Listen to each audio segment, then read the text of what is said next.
क्या आप जानते हैं, सुदामा सिर्फ एक निर्धन ब्राह्मण नहीं थे, वो त्रिकालदर्शी थे।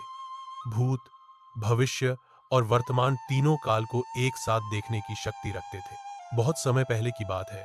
गुरुकुल में दो मित्र थे, कृष्ण और सुदामा। एक संपूर्ण ब्रह्मांड के पालनहार, दूसरा ज्ञान में गहरे पर जीवन में साधारण। कहते हैं, एक दिन गुरुकुल में सभी शिष्यों को चने मिले। भूख लगी थी।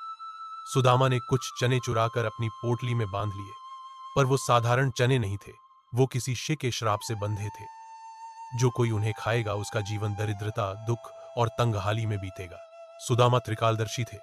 उन्होंने देख लिया, अगर ये चने किसी ने खा लिए तो उसका भविष्य अंधकारमय होगा। कुछ समय बाद कृष्ण ने सुदामा से हंसते हुए कहा, मित्र, भूख लगी है, कुछ चने दोगे? सुदामा के हाथ कांप गए। क्या वो अपने मित्र को वो चने दें? वो कृष्ण थे, जो संपूर्ण सृष्टि के पालनहार थे, पर उनके लिए पहले मित्र थे। सुदामा मुस्कुराए। उन्होंने कुछ नहीं कहा।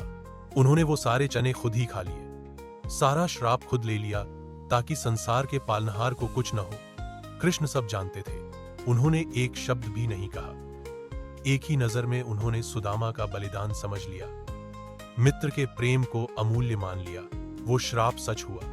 सुदामा निर्धन हुए। फटा घर, सूना आंगन, खाली बर्तन, पर कभी कृष्ण से कुछ नहीं मांगा। कई साल बीत गए। जब भूख ने घर को घेर लिया, पत्नी ने कहा, जाओ, अपने मित्र से कुछ मांग लाओ। सुदामा चल पड़े।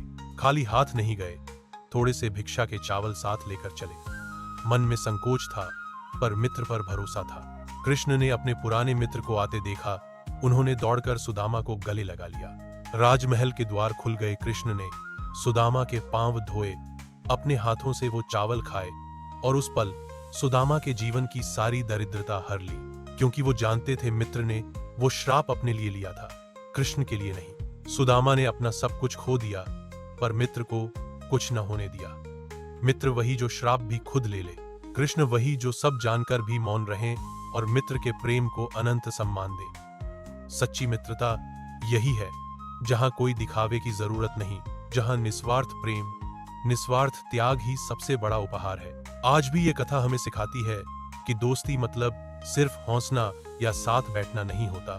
जरूरत पड़े तो किसी और के लिए अपनी खुशियां भी कुर्बान करनी पड़ती हैं। ऐसी होती है सच्ची मित्रता।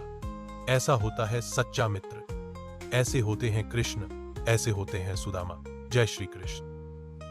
सुदामा जब द्वारका से लौटे, उनके कदम धीमे थे, लेकिन मन हल्का था। वो जान गए थे, कृष्ण ने उन्हें कुछ दिया या नहीं, इसका कोई मतलब नहीं। मित्रता ही सबसे बड़ा धन थी।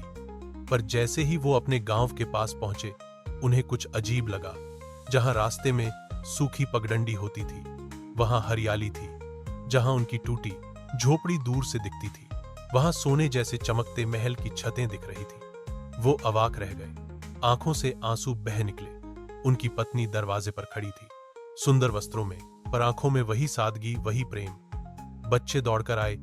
पिताजी, देखिए देखिए, हमारा घर बदल गया। गांव के लोग इकट्ठा हुए।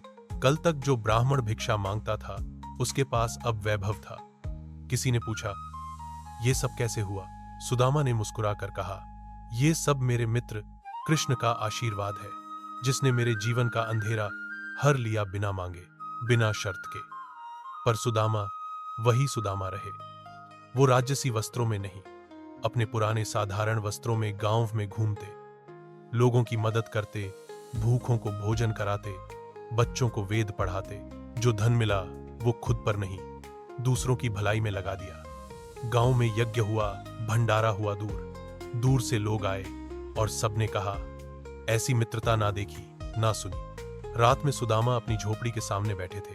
अब वो झोपड़ी नहीं, सुंदर कुटिया बन चुकी थी। सुदामा ने आंखें बंद की। उन्हें कृष्ण का स्मरण हुआ। कहते हैं, उसी रात कृष्ण स्वप्न में आए, मुस्कुराए और बोले, मित्र, अब तेरी चिंता खत्म, तेरे बच्चों की चिंता भी मेरी। बस यूं ही सदा मुझे याद रखना। सुदामा की आंखों से आंसू बह निकले। वो जान गए, मित्रता सिर्फ एक रिश्ता नहीं, ये तो आत्मा का बंधन है, जो जन्मों तक रहता है। आज भी ये कथा कहती है, सच्चा मित्र वो है जो भूखा रहे, पर मित्र के लिए मुस्कुराए।